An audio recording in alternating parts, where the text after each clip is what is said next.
Hello, my name is Charlie Norris. I'm the Automation Product Manager here at WAGO, and with me is Mark D. Kramer, our Product Support Manager. This short video is an introduction to the TouchPanel 600 Visu panel. We will cover the uses of the Visu panel, discuss possible architectures, and show you how to manage communications between devices and develop graphic screens. I would consider the Visu panel to be more of what you may think of as a traditional HMI. That is, this HMI is a graphic hosting device. What I mean by this is that the operator graphic screens, or what we call visualizations, are stored on the device. This provides very fast reaction times because the visualizations are run directly from the device's memory. The visualization screens are developed using WAGO's eCockpit engineering tool.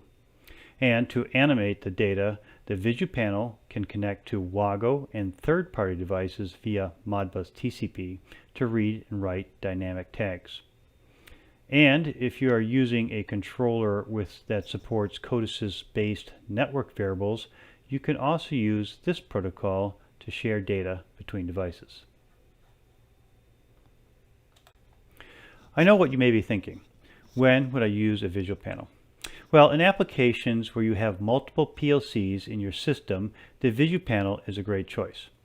In this example architecture, you can see you can connect to a WAGO PLC, such as a Codesys 2.3 based controller, or maybe one of our PFC 100s that is Codesys 3 based. Or connect to a third-party controller as long as it supports Modbus TCP or network variables. You may also consider a Visu panel when you have a more complex application. You can reduce the processor load on a PLC by not using the controller's onboard web server. The Visu panel can take over the work of hosting the graphics to free up bandwidth on the PLC. So advantages include a very fast reaction time of operator inputs as the visualizations are stored on the Visu panel. Also, you can communicate with multiple PLCs in your application. The Visu panel can help reduce processor load on your PLC, and you might want to have a visualization that shows dynamic data that is generated from two different PLCs.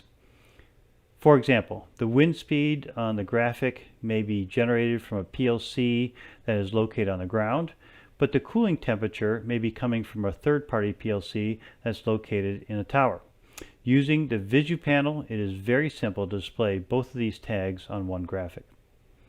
A consideration of using the Visu panel is that you must map tags from the PLC to the tags in the HMI. However, I would note that the eCockpit software offers a Modbus configurator to simplify this process.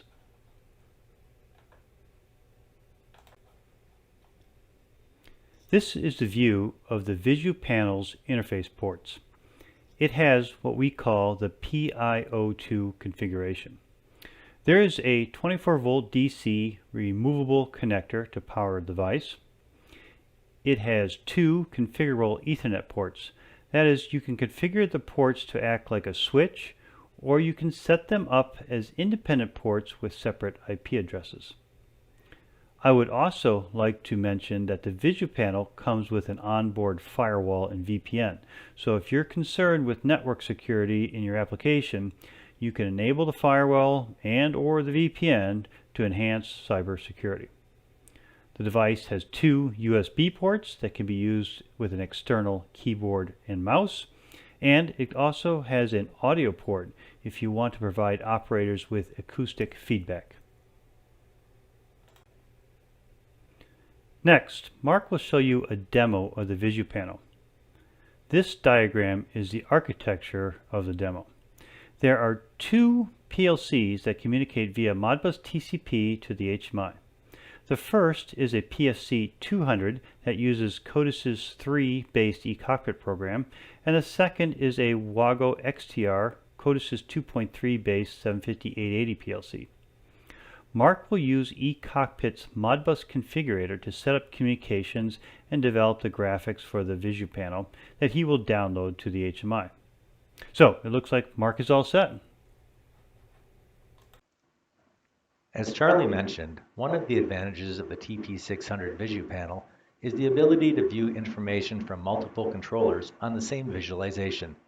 To show that, I have here a 7-inch standard line TP600 Visu panel, and it is networked to these two controllers, a PFC200 running an eCockpit application, and a 750-880 XTR controller, which is running a Codesys 2.3 application. Just like before, I have a switch wired to an input on each node. And in my eCockpit and Codesys programs, I keep count of each time the switches are toggled. Let me show you what the configuration for this looks like in an eCockpit project. Here's my network configuration in my eCockpit project. Here's the TP600 Visu panel, and here are my two nodes, the PFC200 and the 750-880 XTR controller. And here I show an Ethernet network connection to each device.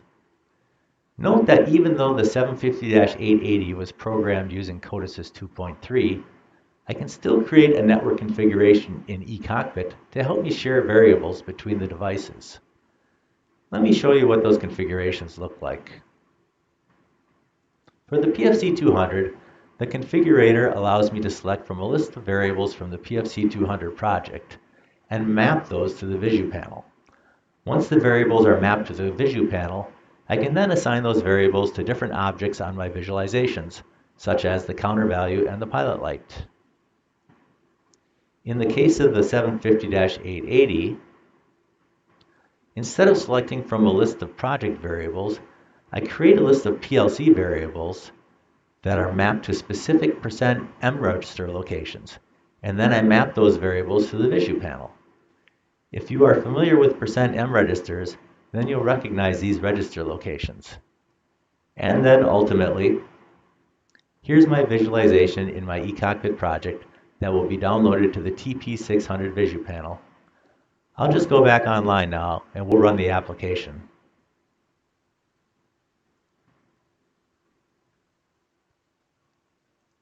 Here is the project in operation, with a visualization showing data from two different nodes.